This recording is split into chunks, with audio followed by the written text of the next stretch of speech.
You know how every piece of productivity advice starts off? It's usually something like this.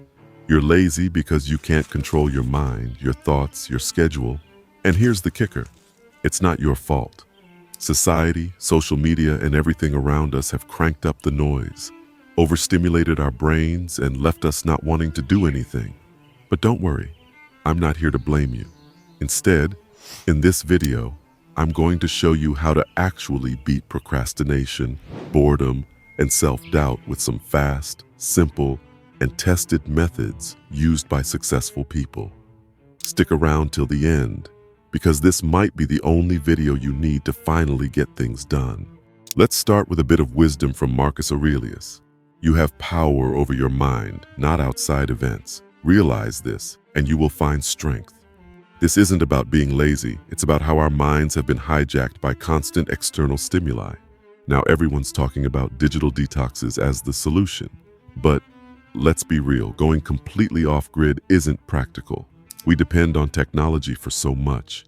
The problem isn't our dependency, it's not understanding how it impacts us. Miyamoto Musashi, the legendary samurai, had a similar idea. He said, "Think lightly of yourself and deeply of the world." This is all about recognizing the distractions around us and disciplining ourselves to focus on what truly matters. So, what's the real fix? It's not about ditching social media or living like a monk. It's about setting clear, achievable goals. Want to study more? Exercise more? Spend more time outdoors? First, identify what's stopping you. These are your enemies. Maybe it's social media, constant messages, or just the lure of easier, more entertaining options. Write these distractions down. See them for what they are, obstacles. Here's where Musashi's concept of mushin, or no mind, comes in. It's not about rigid schedules. It's about letting your actions flow naturally toward your goals.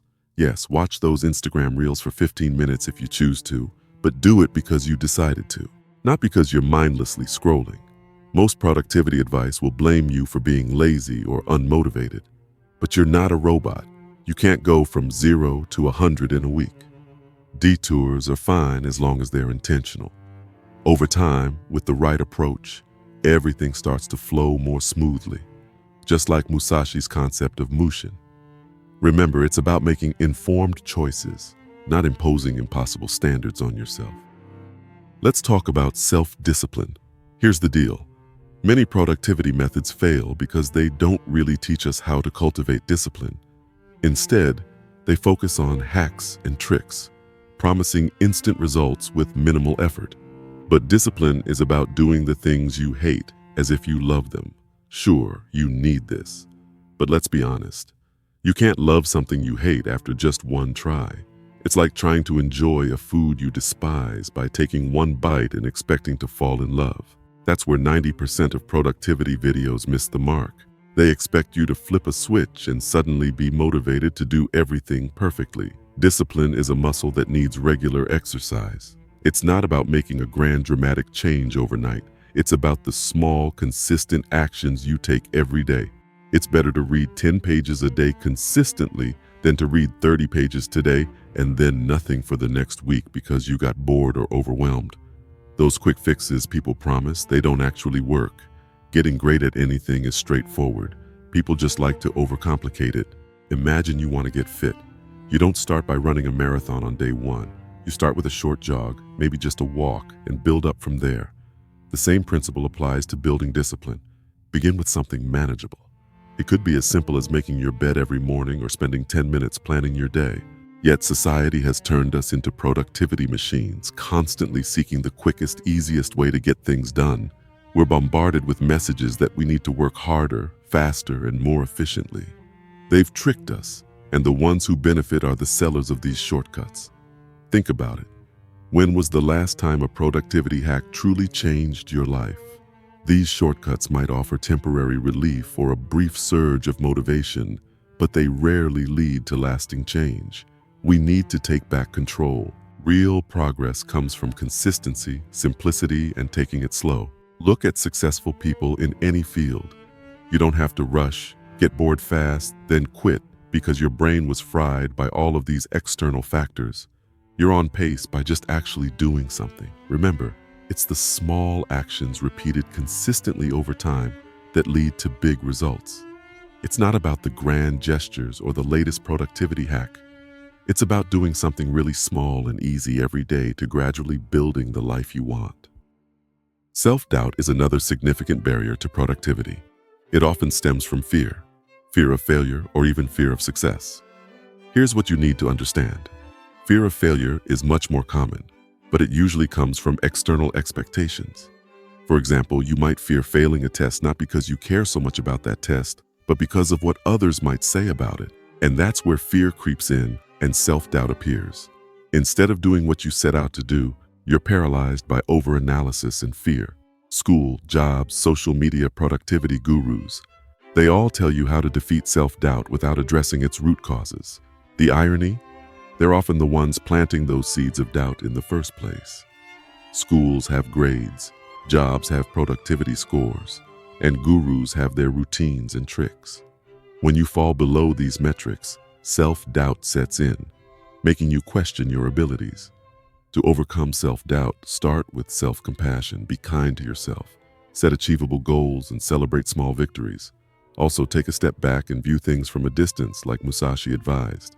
Ask yourself, is the goal really that hard, or is it the fear of failing that's keeping you awake at night? If you doubt your ability to complete a project, break it into smaller, manageable tasks and tackle them one at a time. But do it your way. This removes the stress of following someone else's method and lets you work in a way that suits you best. Remember, many systems are designed to turn us into good little followers who don't think for ourselves. When something feels off, it's often because there's a better path right next to you that you haven't seen yet. Focus on your strengths, find your own rhythm, and keep moving forward. Heraclitus, a pre-Socratic philosopher, said, "Change is the only constant in life." Embracing change is essential for growth and success. The problem with many productivity methods is that they fail to account for the need to be adaptable. They promote resistance to change, leading to stagnation. When new obstacles arise, you're often told it's your fault for not pushing through. But here's the thing. A smart person sees the obstacle and finds a detour. Sometimes, that detour gets you to your destination faster than stubbornly sticking to the original path. Everyone says you need to work 10 times harder to succeed. But did you fail because you didn't study enough, or because you followed a path designed for everyone else, not one that fits you best? You have to understand, the enemy will always want you to follow the path laid out for you. When you try to do something hard, you'll often face the same options everyone else does. But that's why we talk about the 1%, the successful people in any field. Those 1% took the 1% road. They adapted, stayed flexible, and understood that each person's journey is unique. They didn't get overwhelmed by the system or label themselves lazy when they failed. Instead, they saw that the common path was wrong for them and chose the one that fit their needs best. That's what you need to understand to be successful in anything. Most videos offer a one-size-fits-all solution. But what I want you to take away from this video is that 90% of what I've said might not work for you. What's important is being real with yourself, identifying your personal enemies, and finding the path that's best for you to overcome self-doubt, boredom, and laziness. Adaptability is your secret weapon. Understand what works for you and have the courage to take the road less traveled. So here's the overall picture of this system and idea. Your school, job, social media productivity gurus, they've all programmed our minds to constantly seek methods and structures to become what they call successful. And whenever we feel like we're not good enough or productive enough, where do we go? Back to them. They're the only ones who benefit from this cycle. But in reality, all we need to do is take a step back. First, understand that everyone is unique. We can't all follow the same path. Second, doing something slowly but consistently is better than going all out today and burning out tomorrow. Remember the story of the tortoise and the hare. Third, yes, you will face doubt and problems along the way, but you don't have to headbutt into them. Sometimes, there's a clear path next to the problem. Taking a step back, relaxing for a bit, and then continuing your journey is better than staying stuck in one place. Remember, you aren't lazy. You're navigating a complex, overstimulated world. By setting clear goals, practicing self-discipline, overcoming self-doubt, and embracing change, you can reclaim your focus and productivity. It's about finding what works for you, taking things one step at a time, and being adaptable.